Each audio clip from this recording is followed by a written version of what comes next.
redes sociales están diseñadas para generar tanta adicción como el cigarrillo o el tabaco. Pues un grupo de adolescentes de distritos escolares y de fiscales estatales de Estados Unidos cree que sí, al punto de que presentaron varias demandas. Y ya comenzó el primer juicio. Se convirtió en el pionero en llevar a los estrados a las grandes compañías tecnológicas de Meta, Alphabet, que es la empresa matriz de Google, Snapchat y TikTok. Una joven que hoy tiene 20 años alega que se volvió adicta a las redes sociales cuando era menor de edad y que su estrategia de scroll infinito le causó problemas de salud mental. Culpa a las redes de exacerbar su depresión y de provocarle pensamientos suicidas.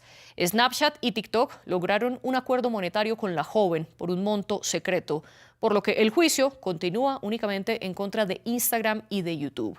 En ese contexto, Mark Zuckerberg acudió a los estrados para rendir testimonio. Nos cuenta más nuestro colega Albert Naya. Cerco a las redes sociales y citación judicial para uno de sus máximos exponentes. Mark Zuckerberg, fundador de Meta, da explicaciones a la justicia por la presunta adicción que generan sus plataformas. Zuckerberg ya tuvo que testificar ante el Congreso en 2024 por supuestos suicidios incitados por su red social. Muestren las fotos. ¿Quieren disculparse por lo que han hecho a esta buena gente?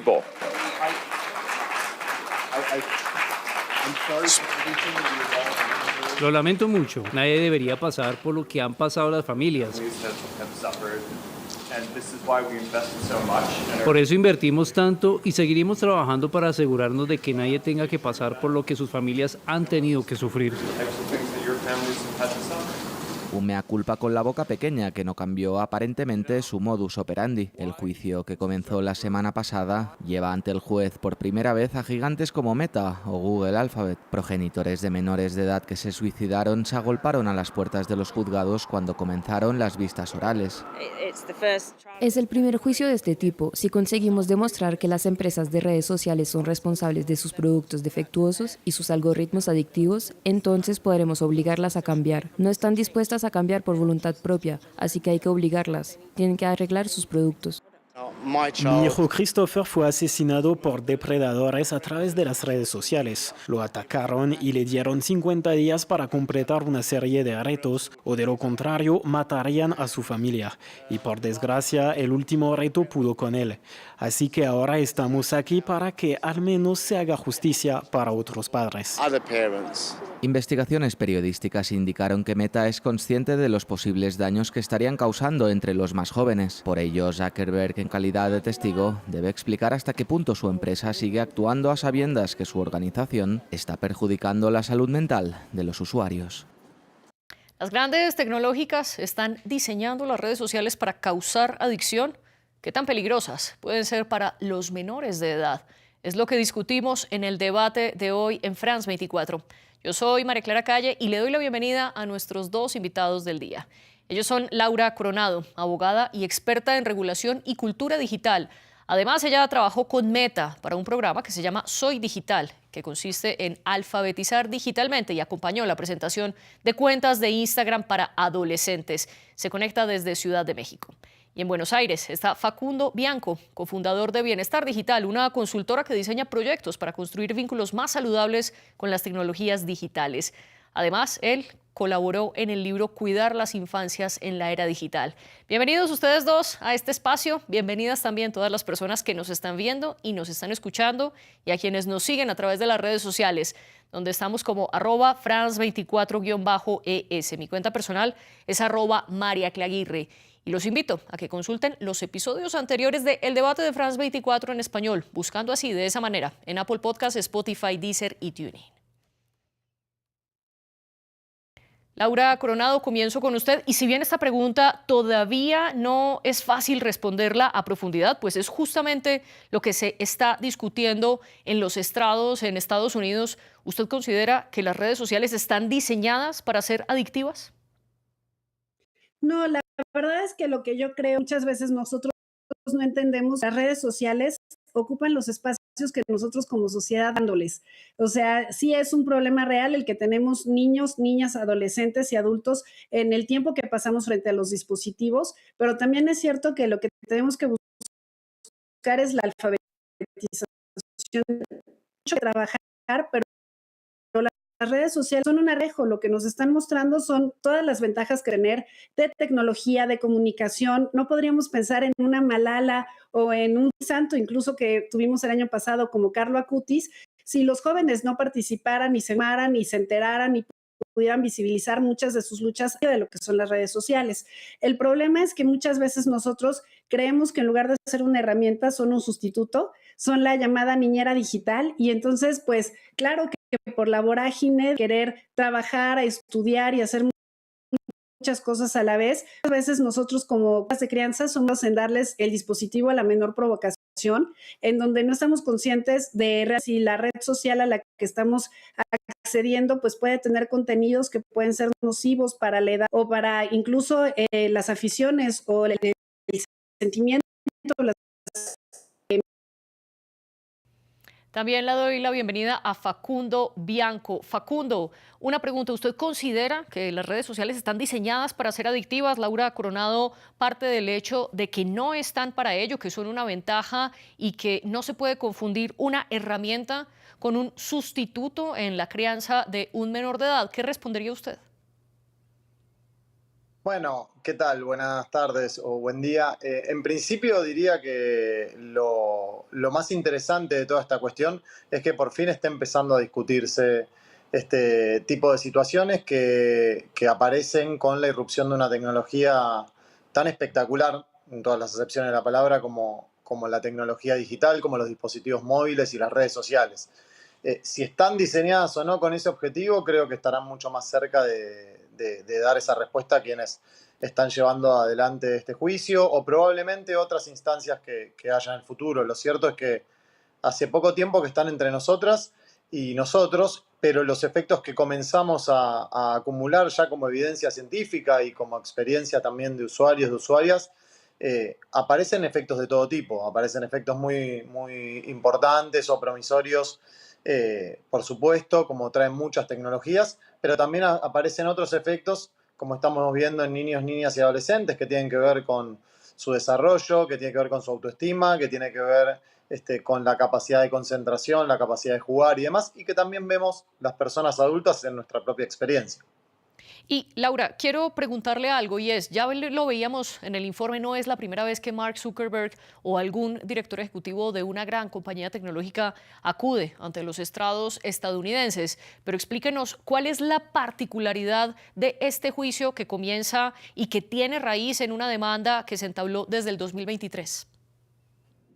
Bueno, una de las grandes diferencias es que antes hablábamos de los contenidos, ¿no? Si se tenían que censurar o si se tenían que bloquear ciertos contenidos para ciertas edades. Meta lanzó el año pasado lo que sería la versión de Instagram para adolescentes. Lo mismo pues ya sucede con YouTube, que tiene su versión de YouTube Kids. Pero este juicio es especial o es diferente a los anteriores en el sentido de que lo que se está juzgando es si el algoritmo es ético o no, o si está diseñado como tal, como el modelo de negocios de estas empresas, para atrapar o para ser demasiado envolvente y que por ello se provoque que estés más tiempo dentro de las redes y por ende que pudiera causar algún tipo de adicción. Entonces aquí ya estamos hablando del diseño mismo de las redes y no solo de sus contenidos. Al respecto, precisamente sobre esa discusión, si el algoritmo está siendo diseñado de una manera ética o no, en este juicio se han revelado algunos documentos que son de bastantes años atrás, hay que decirlo, más o menos del 2015, y que son documentos internos en el caso de Meta, en el que las directrices son crear productos en los que se produzca o en los que se haga que el usuario esté durante mucho más tiempo. Facundo, ¿qué tan ético es, especialmente teniendo en cuenta que muchos de la población que utiliza las redes sociales son adolescentes, qué tan ético es prolongar su uso? No, por supuesto que es muy poco ético desde ya. Creo que vos mencionabas estos documentos datan de 11 años atrás, si mal no recuerdo. Las redes sociales han avanzado, han modificado bastante sustanciosamente sus funciones, incluso han desarrollado nuevas formas de captar nuestra atención. Creo que esa es una discusión que está un poco saldada y es que demandan mucha atención por parte nuestra y en general lo logran. Cuando hablamos de niños, niñas y adolescentes tenemos que tener particular cuidado con eso porque tenemos que protegerlos. Por supuesto, las redes sociales en su mayoría permiten ingresos a partir de los 14 años. Sabemos que eso, de todos modos, no sucede así tal cual en la práctica porque no hay el pedido, la solicitud de datos biométricos ni ninguna instancia que pueda asegurar que quien ingresa es mayor de esa edad. Entonces, por supuesto que desarrollar un modelo de negocio basado en la captación de la atención a fondo, las horas que sea necesario de cualquier persona, no es un desarrollo que sea ético. Por otro lado, vale decir también que si bien está muy bien reclamar a las corporaciones y está muy bien que, como sucede en muy pocas ocasiones, quizás tengan que sentarse en el banquillo y tengan que dar explicaciones, necesitamos estados presentes que tomen cartas en el asunto y que regulen de alguna manera algo que se convirtió en parte de nuestra cotidianeidad. Todas, alrededor del mundo, ya mucho más de la mitad de la población mundial tiene un celular en su mano permanentemente. En Argentina la cantidad de horas promedio que pasamos por día conectadas es de 6 horas. Digamos, es mucho tiempo. Entonces hay que empezar a dar estas discusiones y tienen que ser, por supuesto, los estados quienes puedan confrontar de alguna manera con estas corporaciones.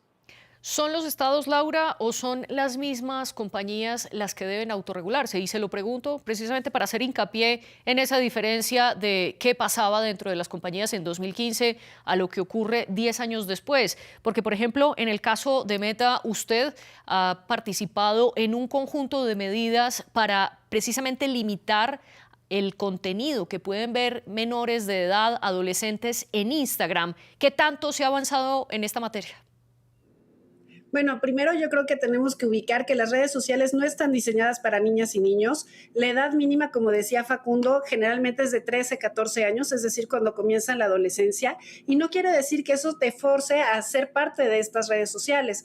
O sea, en realidad es una decisión. Y volviendo a tu pregunta, yo creo que no es ni las plataformas ni los estados los que tendrían que intervenir, sino los ciudadanos digitales. Es decir, creo que no hay nada más poderoso para una madre, para un padre, para una figura de crianza, para los propios adolescentes, que el que ellos puedan tomar sus decisiones y que estas decisiones sean libres, responsables, informadas, conscientes.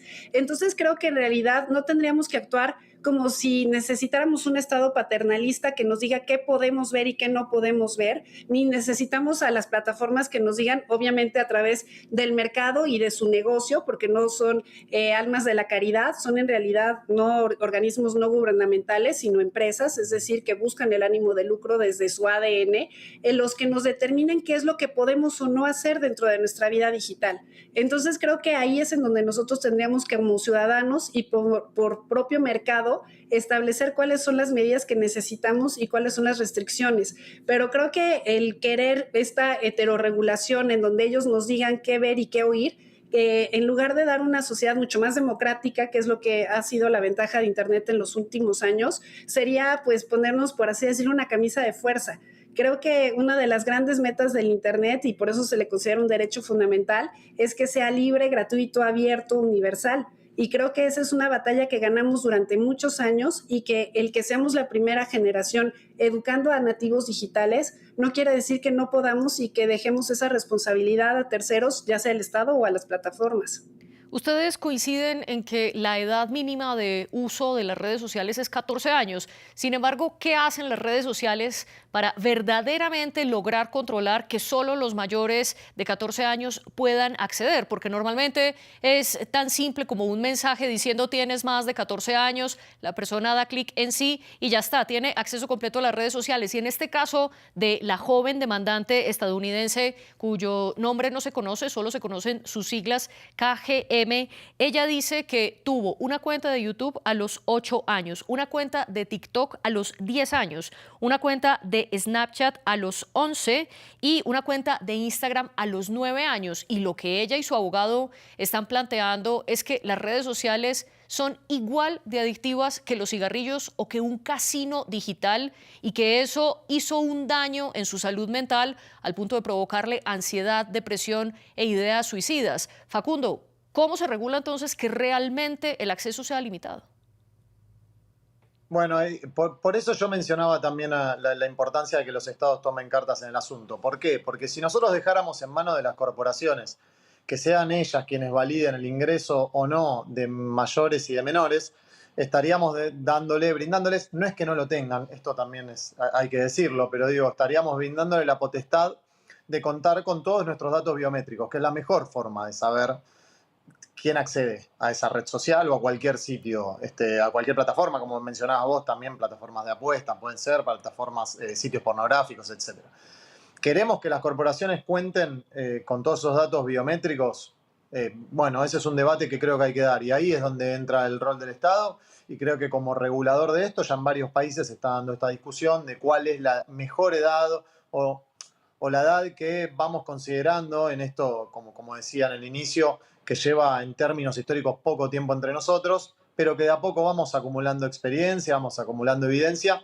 ¿Cuál es la mejor edad para que estén en esas redes sociales? Sin duda que no es la infancia. La infancia, como bien decía la colega, no es un momento para que los chicos y las chicas estén en redes sociales. Bueno, empieza a discutirse también si el inicio de la adolescencia es un buen momento para que estén, por lo menos en estas redes sociales. En estas redes sociales que tenemos hoy, que vemos los contenidos a los que están expuestos chicos y chicas el día de hoy. Esto probablemente vaya mutando como fue mutando Internet. Hablaba la colega del inicio, del espíritu propio de Internet cuando apareció entre nosotros y nosotras, y coincido que tenía mucho que ver con lo que relataba. Hoy creo que Internet está mayormente concentrada en muy pocas manos, en corporaciones que son mucho más grandes que los estados. Bueno, se está empezando a dar un debate y creo que hay muchos países que de a poco van instalando algunas medidas.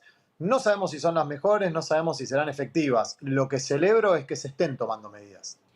Y aquí también entra otra pregunta, y es ¿qué tan responsables son los padres o los tutores legales de esos menores de edad? Y se lo pregunto, Laura, porque lo que dijo Zuckerberg es que esta persona, esta joven en particular, no tenía enfermedades mentales por las redes sociales, sino por sus contextos familiares. Y también quiero preguntarle si una menor de 8, 9, 10, 11 años tiene diferentes cuentas en las diferentes plataformas, ¿hasta qué punto son los papás los llamados a regular ese uso? Y creo que aquí coincido con Facundo. La verdad es que creo que todos lo hemos hecho muy mal en estos últimos años, tanto los padres y las figuras de crianza, abuelos, que muchas veces son los que están con los menores de edad, sobre todo en los horarios en los que no están en los colegios, en las escuelas, que pensando que es algo frívolo, que es algo trivial, que es algo de entretenimiento, nadie va a causarle un daño a un menor de suyo, ¿no? Salvo que seamos criminales. O sea, desde un lugar de amor, de confianza, nosotros pensamos que era algo que pues servía realmente pues para jugar, ¿no? Que era un tema de entretenimiento, y últimamente pues estamos viendo obviamente pues estas reacciones. No se trata de criminalizar tampoco ni a los padres ni a los abuelos, simplemente el estar conscientes de que no era un medio de comunicación tradicional más, que no estaban seguros encerrados en una habitación pensando que afuera en el parque o en algún otro lado tenían todos los riesgos y que adentro de la casa no, sino que se trata de acompañarlos, se trata de crear canales de comunicación para que nosotros podamos alfabetizarlos y tener una cultura digital con una serie de hábitos que les hagan tener entornos mucho más sanos. Y ojalá tuviéramos un número mágico, ¿no? A los 18 años que todos tomáramos buenas decisiones. La verdad es que personalmente yo, más allá de esa edad, he tomado muy malas decisiones en muchas ocasiones, pero creo que es un poquito como enseñarles a andar en la bicicleta. Les pones las rodilleras, el casco y le dices: cuidado con la viejita que va a cruzar, cuidado con los perros, cuidado con los semáforos, con los coches, con todo, pero si te caes, aquí estoy yo para ayudarte, para sobarte, para ponerte un vendaje y que sigamos caminando juntos. Enseñarles que su identidad digital no quiere decir que sea solo una imagen, porque esto es lo que da lugar a muchos delitos. Entonces creo que ahí es en donde como sociedad, como educadores, como padres, como figuras de crianza y propiamente como ciudadanos, como los adolescentes que están empezando a desarrollar su identidad, entre todos tenemos que colaborar. No se trata que solamente uno haya actuado mal, sino que creo que en esta era digital ninguno le dio una respuesta, una acogida realmente pues seria y responsable a los menores, y les debemos una disculpa por eso. Y la pregunta entonces que se abre es ¿qué hacer ahora? Usted mencionaba algo muy interesante, Laura, y es las redes sociales no son como cualquier otro medio. Y al respecto quiero poner sobre la mesa una opinión que dio en junio de 2024 el entonces cirujano general de Estados Unidos, Vivek Murthy. recordando que la figura de cirujano de Estados Unidos significa que es el principal portavoz y la autoridad de salud pública en todo el país. Y él determinaba que las redes sociales deberían tener logos de advertencia en los que se indique que las redes sociales pueden causar daños significativos. Facundo, ¿usted está de acuerdo con esta postura? ¿Las redes sociales deberían tener sellos de advertencia igual como lo tienen los cigarrillos o como lo tienen productos altos en azúcar o altos en grasas saturadas? Bueno, realmente no lo sé, no soy un especialista en salud y creo que los organismos de salud a nivel global y de los propios países tienen que ir identificando cuál es la mejor estrategia para que tengamos conocimiento cabal de a qué nos enfrentamos. No es una tecnología más, ha cambiado nuestra forma de ver, de estar en el mundo, la sigue modificando. Si teníamos esta misma conversación hace 3 o 4 años, la inteligencia artificial ni siquiera era un tema de debate o de discusión y hoy lo es.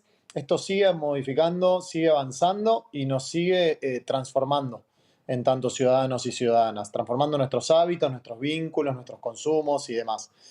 También nuestra mirada del mundo. Entonces, me parece que por lo pronto es importante tener este tipo de discusiones, abordarlo de forma interdisciplinaria. Está muy bien que personal de salud mental, de organismos, estados, corporaciones, ciudadanos, ciudadanas, organizaciones del tercer sector se involucren en este debate que nos tiene que contener a todos y todas, pero con especial foco en la salud de niños, niñas y adolescentes. Es a quienes primero tenemos que proteger. ¿Y cómo se puede dar esa protección, Laura? Y también preguntarle lo mismo que le preguntaba a Facundo. ¿Usted considera que las redes sociales deberían tener logos de advertencia? Y también quiero preguntarle por la estrategia legal que está utilizando el equipo de abogados de esta joven que demanda, y es comparar a las redes sociales con la industria tabacalera y usar una estrategia legal similar a la de los 90 en contra de las compañías de tabaco, diciendo que de la misma manera las redes sociales están ocultando el daño que le pueden hacer a sus consumidores. ¿Usted qué piensa de esto? Mira, la verdad es que creo que sí se están tomando algunas medidas por parte de la industria. Establecer que no todas las redes son para todos, seamos adolescentes o seamos adultos. Si yo sé que X, por ejemplo, que no está ahorita en debate y que no está en juicio, es un entorno mucho más politizado, mucho más polémico, mucho más difícil, mucho más duro, y que además sus normas comunitarias permiten contenidos mucho más agresivos o con menos candados, pues ahí quizás no debería de estar yo personalmente, porque ahí me puedo causar yo mismo un daño o me siento ofuscada después de estar frente a la red. Pero también hay cierto que hay otras redes que son mucho más amigables, con controles mucho más seguros o mucho más severos. Podríamos hablar, por ejemplo, de Pinterest, que no ha tenido todos estos escándalos. Entonces creo que ahí es en donde tendríamos que ubicar primero qué red social es la que quieren nuestros hijos, a dónde quieren acudir y cuáles son las reglas. Entonces creo que a partir de ahí podemos crear pues un entorno mucho más sano, sabiendo pues esta cultura de la denuncia, de cómo bloquear, de cómo minimizar los daños que pudiéramos tener a partir de su uso, hábitos digitales de horarios. Lo que está haciendo ahora Instagram y lo que hizo en su momento YouTube a través de las cuentas de mensajería con niños es solamente pueden ser personas las que se conocen, las que pueden tener en contacto con menores de edad, es decir, que un tutor dio autorización para que tuvieran contacto a través de la plataforma. Tendremos que ver qué tipo de contenidos o no podrían acceder, en el sentido de si es algo que puede buscar autolesiones o dismorfia corporal o algún tipo de cuestión como tratamientos estéticos. Tendríamos que ir viendo si esas plataformas realmente van creciendo de la mano con nosotros. Entonces, más allá de una etiqueta como tal, o sea, es un simbolismo, lo que tendríamos es saber qué plataformas sí podrían estar pensadas para entornos seguros para adolescentes y cuáles no, y en caso de que no cumplieran, ahí sí actuar de manera mucho más dura y mucho más propensa a una sanción. Por desgracia, muchas veces estas víctimas pues tratan de hacer estos casos mediáticos y su argumento es necesito una indemnización. Y entonces muchas veces se pierde esta lucha que es muy buena y es lo que decía Facundo, el visibilizar el problema, el que lo socialicemos, el que lo hablemos, el que estemos conscientes de que existen peligros en el ciberespacio, pero cuando ponen un número mágico o cuando llegan a un arreglo parece que lo que están haciendo es pedir en realidad pues sacarse la lotería, ¿no? Muchas veces en el medio jurídico se dice que lo mejor que te puede pasar es resbalarte en un Walmart en Estados Unidos. Así es como no deberíamos de ver el acceso a la justicia, y espero que este tipo de casos no se vean así como la forma de tener acceso a un ingreso que no hubieras tenido antes en tu vida. Y de hecho, Laura, creo que la lucha...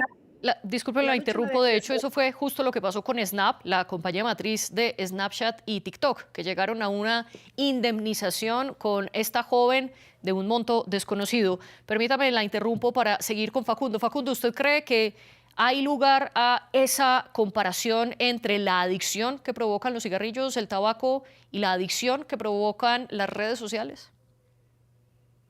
Creo que hay elementos como para discutirlo y ponerlo sobre la mesa. Después definirán los especialistas en salud y los organismos, la Organización Mundial de la Salud o quien sea, si vale el término, el concepto de adicción para este tipo de tecnologías y el uso que les damos y que proponen.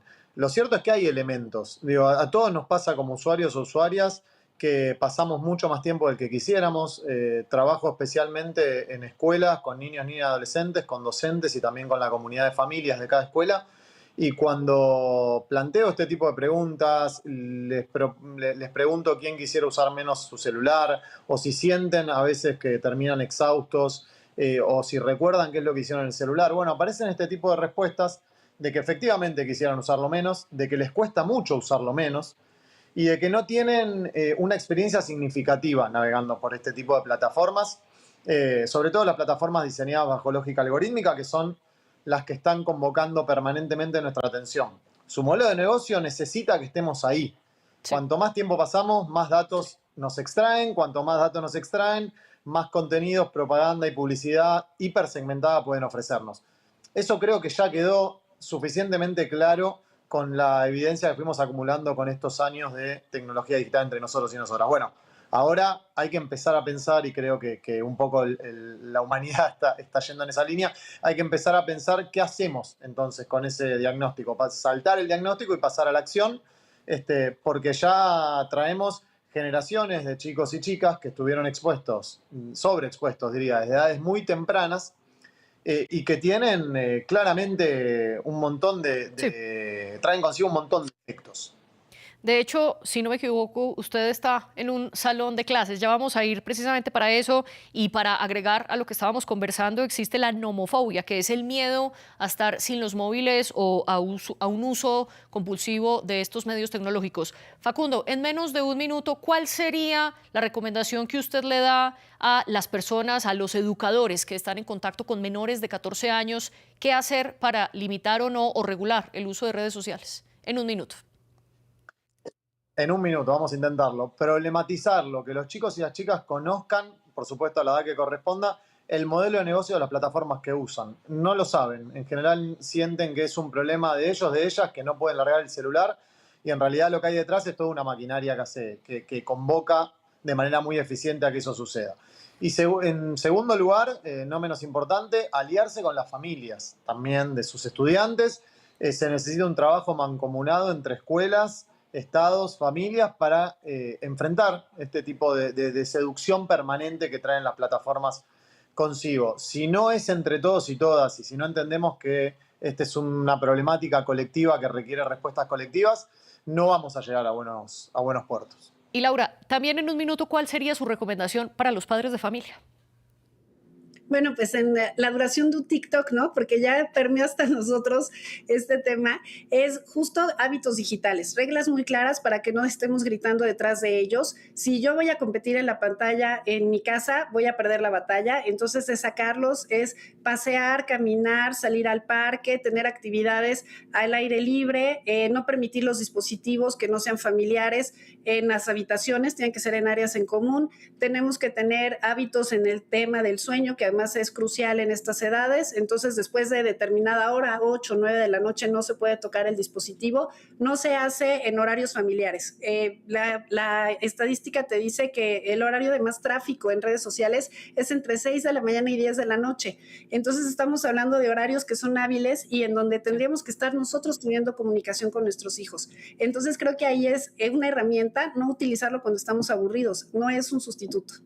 Muchas gracias a ustedes dos por poner estos elementos tan interesantes aquí en la mesa del debate de France 24. La jefe de edición de este programa fue Laura Garzón y la productora de invitados Melissa San Miguel. Ustedes sigan con nosotros.